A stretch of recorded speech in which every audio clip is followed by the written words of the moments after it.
오늘 본문을 보시면은 두 증인이 죽임을 당합니다. 그리고 사흘 반 뒤에 다시 일어서게 되고 이 땅에 있는 자들의 멸망이 전개가 되고 그리스도의 나라가 전개가 되고 있습니다. 먼저 7절에서 9절 말씀 보시면 두 증인의 죽음이 나타나게 되죠. 무적행으로부터 올라오는 짐승이 증거를 마친 두 증인과 더불어서 전쟁을 일으킵니다. 그들을 죽이죠. 이때는 7년 대환란의 전기 3년 반이 지나는 때입니다. 이 말씀은 다니엘 7장 21절에 기록된 내가 본즉 이 뿔이 성도들과 더불어 싸워 그들에게 이겼더니 라는 말씀을 배경으로 하고 있는 말씀이에요. 증인으로서의 사명이 끝날 때 원수에게 정복되는 것이 하나님으로부터 일시적으로 허락되었기 때문에 사명을 완수한 두 증인은 무적행으로부터 올라온 짐승으로부터 죽임을 당하게 되는 겁니다. 구약의 여러 선지자들도 선지자의 사명을 다하고 그들이 증거를 마칠 때 정복당한 바가 자주 나오죠. 예수님의 제자들과 여러 사도들 역시도 마찬가지입니다. 그들이 전한 복음으로 말미암아 마치 패배로 보이는 듯한 죽임을 당했다 하는 것들이 말씀에 쭉 기록이 되고 있습니다. 하지만 이것은 영적으로는 승리한 것이죠. 그렇게 그들이 패배한 것처럼 보이는 죽음은 그들이 살아있을 때보다 더 큰 복음의 열매를 맺게 되는 것입니다. 두 증인의 순교가 사탄의 박해로 인한 교회의 패배를 의미하는 것이 아니라는 것입니다. 요한계시록에는 모든 교회의 원수인 짐승이 4번 나타나게 됩니다. 11장에 무적행에서 올라온 짐승이 그 첫 번째 짐승이고 12장 3절에 붉은 용이 나오고 13장 1절에 바다에서 나오는 짐승이 있습니다. 그리고 13장 11절에 육지의 짐승이 4번째 짐승이죠. 이렇게 4번의 짐승이 나오는데 오늘 본문에 나타난 무적행에서 올라온 짐승은 13장 1절에서 등장하는 짐승과 동일시되고 있는 짐승이죠. 자, 붉은 용은 사탄입니다. 그리고 바다의 짐승은 세상의 권력자를 상징하는 거죠. 그리고 육지의 짐승은 거짓된 종교 지도자들을 가리킵니다. 이 세 종류의 짐승이 마귀의 3위를 형성한다고 보시면 되는 거예요. 본문의 무적행으로부터 올라오는 이 짐승은 적그리스도를 가리킵니다. 이 적그리스도는 대환란기의 중간에 자기의 본 모습을 드러내죠. 그 전까지는 세계 평화를 외칩니다. 그러다가 하나님의 때가 딱 이르자 그 남은 후반기를 통치하기 위해서 평화는 사라지고 적그리스도의 본래의 모습을 드러내게 되는 거죠. 우리가 7절에서 주목해야 될 내용이 있습니다. 증거를 마칠 때 어떤 현상이 나타나는가 하는 건데 종말과 심판 그리고 그 막간에서 일어나는 일들을 보면은 마치 교회가 패배하는 것처럼 보이기도 하지만 믿음을 지키기 위한 순교에 이르는 것이기 때문에 패배가 아닌 영원한 승리를 상징하는 겁니다. 그리고 8절에 그들의 시체라는 말이 나오죠. 그들의 시체가 무덤에 장사된 것이 아니라 큰 성 길에 있다 이렇게 기록이 되어 있어요. 그리고 그것은 소돔이다, 애굽이다 이렇게 묘사가 되어 있습니다. 우리 주님께서 십자가에 못 박히신 곳 바로 예루살렘을 가리키고 있습니다. 이사야서 1장 10절에서도 이스라엘을 소돔과 관원과 고모노의 백성이다 이렇게 비유하는 말씀이 나옵니다. 예레미야서 23장 14절에도 역시나 같은 내용으로 비유하고 있습니다. 소돔은 특히 남색의 성적 죄로 멸망하게 된 곳이죠. 그래서 도덕적 타락의 대명사가 바로 소돔입니다. 그리고 애굽은 세상의 부와 지혜로 하나님의 백성을 박해하던 곳이죠. 종교적 타락의 대명사가 바로 애굽입니다. 그리고 9절 보시면 사흘 반이 나옵니다. 3년 반, 곧 42달의 기간을 상징합니다. 즉 7년 대환란기의 전반기 동안 예언한 두 증인이 그 중간 지점에서 죽임을 당하게 되는 거예요. 그러나 이것은 영원한 죽음을 이야기하는 것이 아니죠. 반면에 적그리스도의 편 세상 사람들의 모습은 어떻게 묘사가 되고 있는가? 두 증인을 죽였다는 기쁨에 취해서 자신들의 승리를 서로 축하하고 있습니다. 그 기쁨이 앞으로 통곡으로 변하게 되고 자축하고 있는 것들이 서로를 향해서 퍼붓는 독설의 저주로 변하게 될 것인데 전혀 모르는 상태에서 현재 그 두 증인의 죽음으로 말미암아 서로 예물을 나누며 기뻐하고 있는 모습이 나타나고 있습니다. 그리고 뒤에 10절에서 13절에는 죽음과 부활에 대한 하나님의 섭리를 발견할 수 있습니다. 두 증인이 죽임을 당했지만 10절 이하에서 다시 부활하고 일어서게 됩니다. 자, 먼저 두 증인의 죽음을 한번 보죠. 이 증인들의 사명이 완수되었을 때 하나님은 무적행으로부터 올라오는 짐승이 그들을 이기게 하시는 거죠. 본서에 9번 더 기록되어 있는데 적그리스도인 이 짐승은 이 땅을 다스릴 권세를 받고 교회를 본격적으로 박해하기 시작을 하죠. 어떤 모양의 박해가 일어날까? 도대체 적그리스도가 어떻게 세상을 통치하고 어떤 모양으로 그리스도인들을 박해할까? 이것을 우리가 알아야 됩니다. 구구절절 다 여기서 말씀드릴 수는 없습니다만 하나님께서 주신 자유의지를 말살하는 거예요. 그래서 이것을 말살하기 위해서 사람들의 생각을 컨트롤할 수 있는 것들을 만들어서 인류를 감시하고 통제할 것입니다. 이러한 것들을 제도화해서 강제 집행하게 되는 거죠. 자유의지가 말살된다는 것은 사람이 컴퓨터나 어떤 스마트 디바이스의 인터페이스가 된다는 뜻입니다. 인격 자체가 없어져 버리는 거예요. 그렇게 되면 우리는 주님을 인격적으로 만나지 못하게 됩니다. 하나님과의 관계가 그야말로 끝장나는 겁니다. 절단나는 겁니다. 우리는 주님을 인격적으로 만나야 되죠. 근데 우리의 인격이 어떤 슈퍼컴퓨터의 인터페이스가 될 수 있기 때문에 모든 생각을 컨트롤 받게 되는 거예요. 그러다 보면 주님을 인격적으로 만나는 것은 사라지게 되는 겁니다. 인류 개개인의 모든 정보를 통합 관리할 수 있는 칩을 만들어서 사람 뇌의 이마 앞부분에 있는 전두엽에 심을 수 있어요. 그렇다면 지금 이 인체 삽입용 칩의 개발이 어디까지 진전되었을까? 현재 딥브레인 시뮬레이션이 한창 진행 중에 있습니다. 자, 50년 전에 이미 개발이 완료된 베리칩이다. 그리고 빌 게이츠가 어젠다 ID 2020 그리고 2030년까지 전 세계 인류에게 디지털 인증서를 심겠다. 그리고 미국의 국무성 최고 산하기관인 다프라 통해서 다르파 하이드로겔 센서 나노칩을 젤라틴 형태 속에 집어넣어서 액체 칩을 몸속에 주입하고 뼈와 인대와 근육과 모든 신경세포에 접착이 되면서 이 안에서 자라게 되는 거죠. 이게 몸의 일부가 되는 겁니다. 팔에 주입을 했어도 팔을 잘라내도 뺄 수가 없는 겁니다. 이미 온몸에 퍼져 있는 거예요. 자, 베리칩이 박히게 될지 아니면 다르파 하이드로겔 센서가 박히게 될지 디지털 인증서가 눈에 보이지 않는 양자 토드 문신으로 박히게 될지 이건 아무도 몰라요. 다 박히게 될지 이것이 하나로 통합될지는 모릅니다. 자, 이마에 댄다라고 하는 것은요 전두엽에 심어진다라고 보면 맞을 것 같아요. 그러면 사람은 생각을 컨트롤 당할 수밖에 없습니다. 결국 전두엽에 심어진 이 칩과 연결되어 있는 슈퍼컴퓨터와 연결이 돼서 인격은 사라지고 자유의 의지는 사라지고 하나의 인터페이스로 살아가게 될 수밖에 없다 하는 겁니다. 마지막 때에 사탄이 어떻게 인류를 통치할 것인가? 어떻게 통제할 것인가? 이 구체적인 방법을 여기서 다 논할 수는 없지만은 이렇게 될 가능성이 매우 높다라고 하는 가능성을 말씀을 드리는 것이지 반드시 이렇게 된다라고 말씀을 드리는 것은 아닙니다. 또 한간에서는 베리칩은 666 짐승의 표가 아니다라고 이야기하는데 그것도 옳다고 볼 수는 없어요. 그렇다고 해서 베리칩이 짐승의 표가 맞다라고 말씀드리는 것은 아닙니다. 다만 가능성이 매우 높다라고 하는 것을 우리가 알고 늘 마음의 준비를 하고 있어야 한다 하는 것을 말씀을 드리는 겁니다.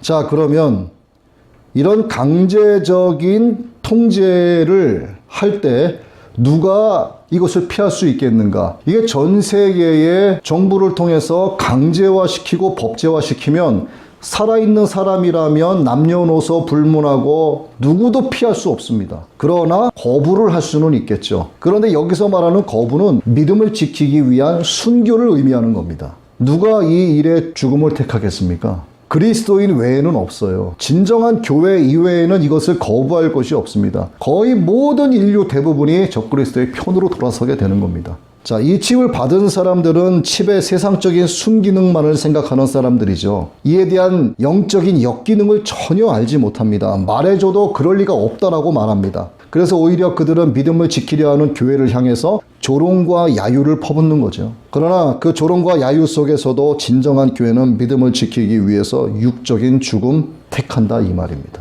오늘 본문의 두 증인이 죽음을 맞이한 뒤에도 조롱과 수모를 당합니다. 죽은 두 증인의 시체가 큰 성, 곧 영적으로 소돔이라고도 불리고 애굽이라고도 불리는 곳에서 장사 치르지 못한 채 거리에서 방치되어 있습니다. 자, 앞서 말씀드렸습니다만 소돔은 하나님에 대한 반역, 배척, 배도, 도덕적 타락, 그리고 이에 대한 하나님의 심판을 상징하고 있죠.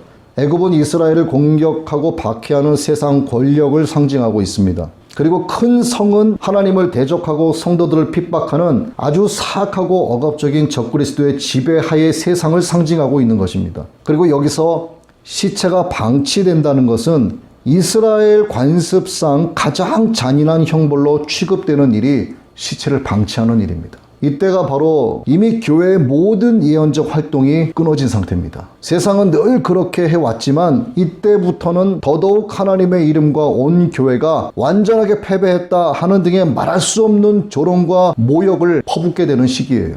사탄의 마지막 발악이라고 볼 수가 있습니다. 그렇게 말하는 자들은, 곧 사탄의 세력들은 자기들이 완전히 승리를 거둔 줄 알고 기뻐하고 축하합니다. 서로 예물을 보내고 아주 좋아하죠. 이들은 사탄에게 지금 속고 있는 중이죠. 그 사탄의 속임수가 이제 곧 밝혀지게 되겠지만 영적으로 계속 어둠에 속해 있는 그들은 이 사실을 까마득히 모르고 있는 겁니다. 자, 교회를 향하여 조롱하는 그들을 보고 있는 사탄은 어떤 표정을 짓게 될까요? 자, 이렇게 두 증인이 죽임을 당했고 또 죽어서도 수모를 당했지만 하나님께서 정하신 사흘 반의 시간이 지나 하나님의 생기가 두 증인에게 들어가 그들은 다시 부활해서 서게 됩니다. 이 말씀의 근거가 되는 에스겔 37장의 말씀을 보도록 합니다. 하나님께서 대언자 에스겔을 통해서 마른 뼈들에게 말씀하시죠. 너희 위에 힘줄을 두고 살을 입히고 가죽으로 덮고 너희 속에 생기를 넣으리니 너희가 살아나리라. 또 내가 여호와인 줄 너희가 알리라. 그러자 마른 뼈들 사이에서 소리가 나고 움직이기 시작을 합니다. 이 뼈와 저 뼈가 딱딱 들어맞아서 뼈들이 서로 연결이 됩니다. 그리고 이내 말랐던 뼈들의 힘줄이 생기고 살이 오르고 그 위에 가죽이 덮이죠. 이어서 에스겔은 하나님의 명령을 따라서 생기를 향하여 다시 대언을 합니다. 사방에서부터 와서 이 죽음을 당한 자에게 붙어서 살아나라. 그러자 생기가 그들에게 들어가게 되고 큰 군대로 일어서게 됩니다. 이어 하나님께서 대언자 에스겔을 통해서 다시 말씀을 하세요. 내 백성들아, 내가 너희 무덤을 열고 너희로 거기에게 나오게 하고 이스라엘 땅으로 들어가게 하리니 너희는 내가 여호와인 줄 알리라. 내가 또 내 영을 너희 속에 두어 너희가 살아나게 하고 내가 또 너희를 너희 고국 땅에 두리니 나 여호와가 이 일을 말하고 이룬 줄을 너희가 알리라. 하나님의 생기가 들어가서 부활하게 된 두 증인은 하늘로부터 이리로 올라오라 하는 큰 음성을 듣고 구름을 타고 하늘로 올라갑니다. 부활의 첫 열매가 되신 우리 예수님께서 어떻게 올라가셨어요? 구름을 타고 올라가셨습니다. 이 두 증인이 구름을 타고 올라가고 있습니다. 우리 또한 그렇게 부활될 거예요. 여기에서 구름은 하나님의 능력과 임재, 영광을 의미합니다. 동시에 두 증인이 땅에서 행한 모든 일들을 하늘에서 인정하고 받아들인다는 것을 의미합니다. 우리가 이 땅에서 하나님의 자녀로서 살아가는 모든 예배자의 삶, 하나님을 찬양하는 것, 우리가 하나님 앞에 겸손히 무릎 꿇고 기도하는 모든 것들, 하나님께 올려드리는 모든 예물, 우리가 어떤 사람을 위해서 중보하는 모든 중보적 기도, 이 모든 것들을 하나님께서 다 인지하고 계신다는 거예요. 내가 이렇게 마음속으로 길을 걸으면서 기도하고 있는 것을 주님이 과연 듣고 계실까? 주님이 다 알고 계신다는 겁니다. 이 모든 것을 하나님께서 매우 귀하게 여기신다는 거예요. 그리고 성도로서의 살아가는 그 삶의 일거수일투족을 하늘에서 다 받아들이고 계신다는 뜻입니다. 이것이 우리 성도의 소망이에요. 그래서 우리가 목숨 연명하기 위해서 구걸할 이유가 전혀 없다는 것입니다. 이것이 우리의 실상을 이루는 믿음인 거죠. 이제 남은 것은 무엇이겠습니까? 예수 그리스도께서 재림하실 때 사탄의 가혹한 박해 밑에서 신음하던 교회는 주님과 함께 왕노릇하면서 이 세상을 통치하는 일만 남은 거예요. 그렇다면 하나님을 대적하고 성도들의 죽음을 기뻐하던 악인들은 과연 어떻게 되겠는가? 큰 고통과 두려움을 느끼게 되죠. 끝내는 멸망에 빠지고 말 거라는 하나님의 말씀이 그들 앞에 실제가 되어서 그들의 코앞에 이른 것을 그들이 보게 됩니다. 13절이 그 단면이 되는 것이죠. 두 증인의 부활과 동시에 지진이 나서 성의 10분의 1이 붕괴되고 7,000명의 사람이 죽는 것을 그들은 보게 됩니다. 하나님의 그 최후의 심판이 시작이 된 것이죠. 여기서 10분의 1이 주는 의미가 있습니다. 10분의 1. 하나님께 바쳐야 할 11조의 분량을 의미하는 것이에요. 성의 10분의 1이 파괴된다는 것은 하나님께 드려야 할 10분의 1을 파괴하심으로써 땅에 거하는 자들이 하나님의 주권을 인식할 수밖에 없도록 하는 거라고 해석할 수가 있다는 겁니다. 그리고 7천이라고 하는 숫자는 하나님의 완전한 징벌을 상징하는 거라고 볼 수가 있어요. 그리고 14절과 15절에는 이제 그리스도의 나라가 나옵니다. 둘째 화는 지나갔으나 보라 셋째 화가 속히 이르는도다 하고 뒤에 우리 주와 그리스도의 나라가 되어 그가 세세토록 왕노로 타시리로다. 자, 둘째 화는 여섯째 나팔에 해당되는 화를 의미하고 셋째 화는 일곱째 나팔과 연결됩니다. 일곱 인이 일곱 나팔 재앙으로 이어진 것처럼 일곱 나팔 재앙은 일곱 대접 재앙으로 이어지고 있습니다.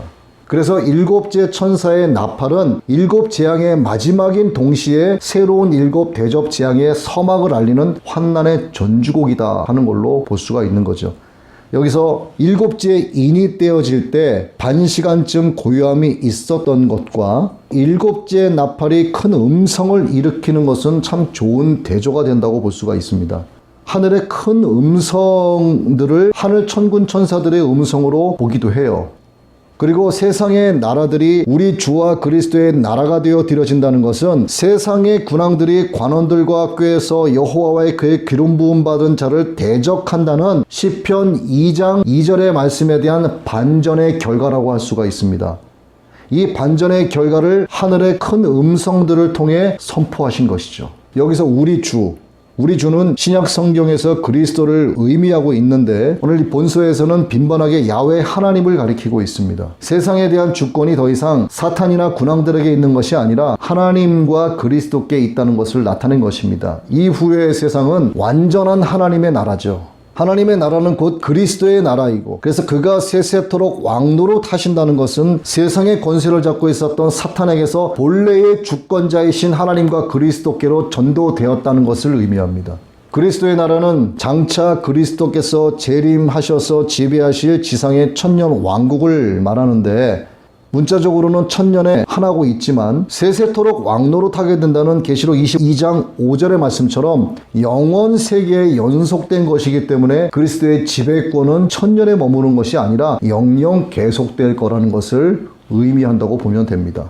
그리고 그리스도의 지배권이 있는 그리스도의 나라는 15절의 말씀대로 현재를 기준으로 미래에 속한 것이죠. 오늘 우리의 기준으로도 미래에 속한 것이지만 오늘 우리는 계시된 말씀을 통해서 주의 나라와 그리스도의 나라를 미리 보고 있는 중입니다.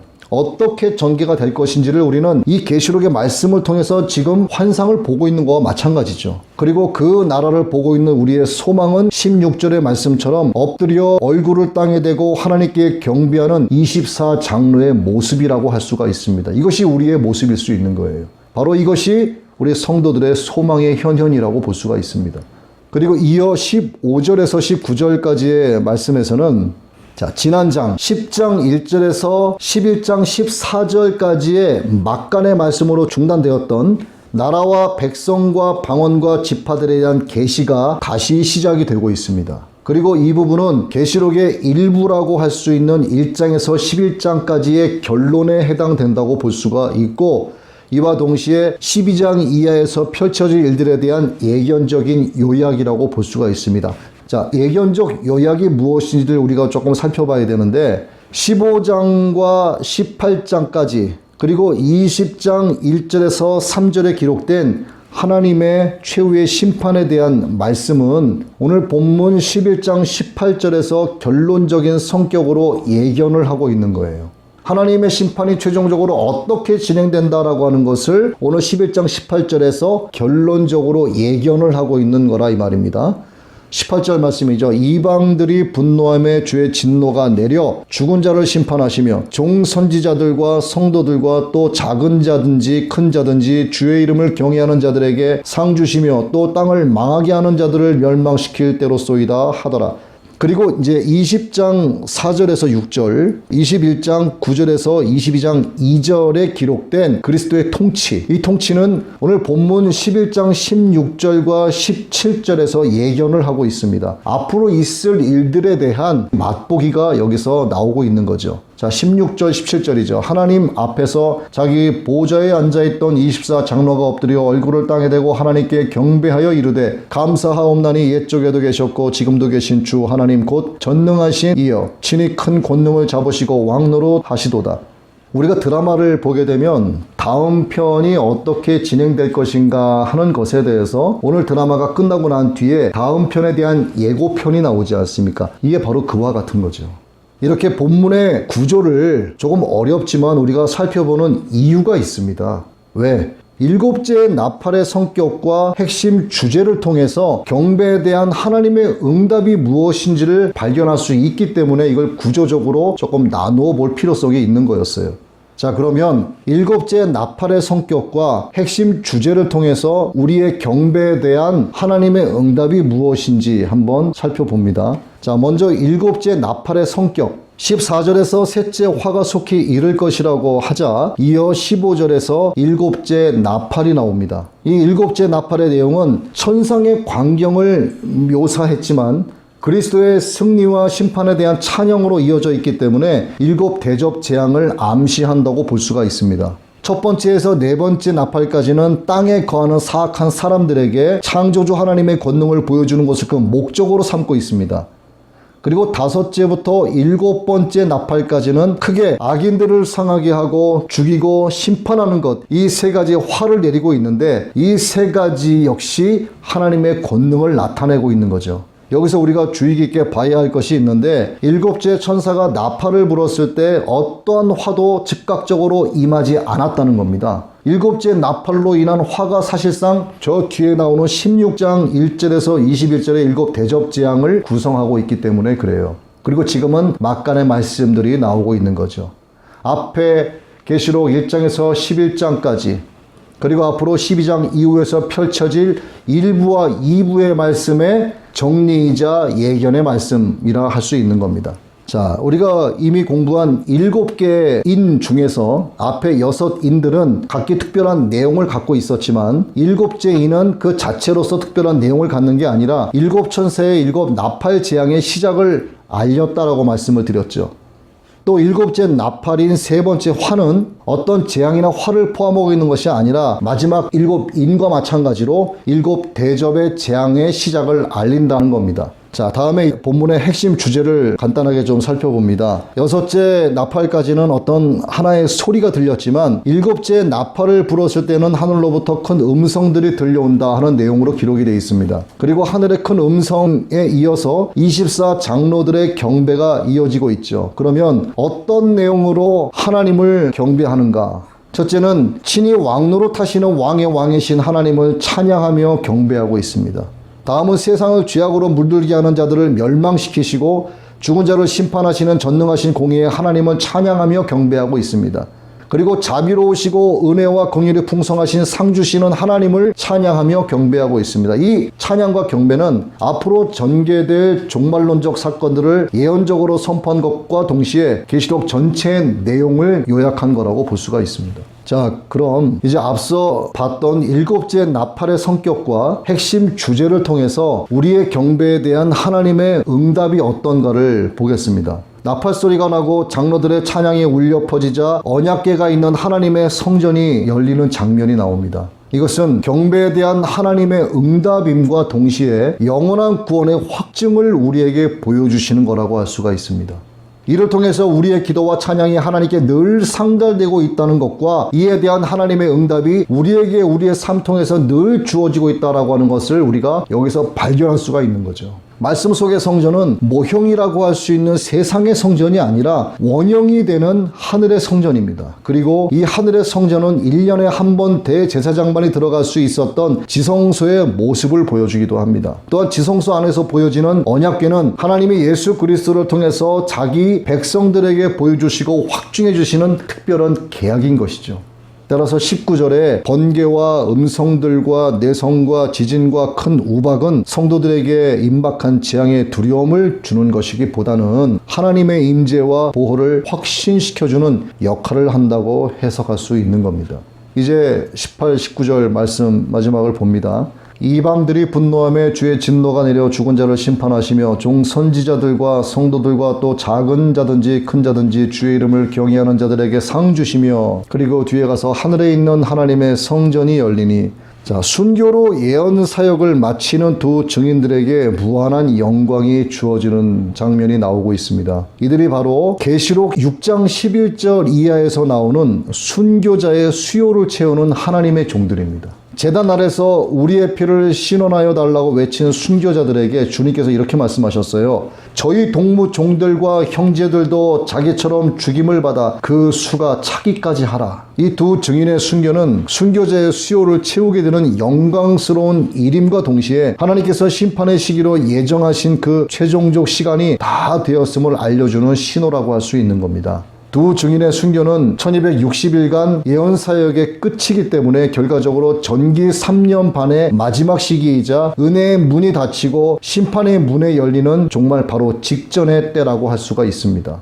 즉 이 땅 위에 복음을 전할 수 있는 기회가 이제는 영원히 사라지게 된 겁니다. 이제는 은혜의 때가 완전히 끝난 거예요. 이제 세상 마감 바로 직전에 이른 겁니다. 그리고 심판의 때가 시작이 됐고 이제 후기 3년 반이 지나 세상은 완전히 문을 닫게 될 것입니다. 예수 그리스도께서 머리 되신 교회도 지상에서 다 사라지게 되고 적그리스도를 따르는 음료 교회와 이방 종교만이 이 땅에 남아서 적그리스도를 신적 경배 대상으로 삼게 할 것입니다. 이게 후기 3년 반에 일어날 끔찍한 죄악상들이죠. 이제 깨어있는 교회만이라도 대환란이 임하는 마지막 때에 사탄이 본격적으로 득세할 거라는 것을 제대로 알고 있어야 됩니다. 우리가 믿음을 어떻게 지켜야 되는지 예전처럼 그저 교회 들락날락하는 그런 어떤 종교 형식, 종교 생활하는 식의 예수 믿는 것은 바람직하지가 않습니다. 정말 목숨 걸고 예수님을 믿어야 되는 때가 됐습니다. 알곡과 쭉정이의 분류 작업이 이제 시작이 돼요. 그래서 창고와 불구덩이로 던져지는 걸로 나누어지게 됩니다. 알곡은 창고로 들어가고 쭉정이는 불구덩이로 던져지게 되죠. 이렇게 한 교회 안에 있지만 이 안에서 성도와 교인이 반드시 구분되게 됩니다. 따라서 절대 신앙으로 주님을 섬겨야 되고 재림신앙, 부활신앙으로 생명의 길을 가야만 합니다. 그래서 이제는 경건의 모양을 한 채 마당만 밟는 그런 교인의 모습을 가져서는 안 된다는 거죠.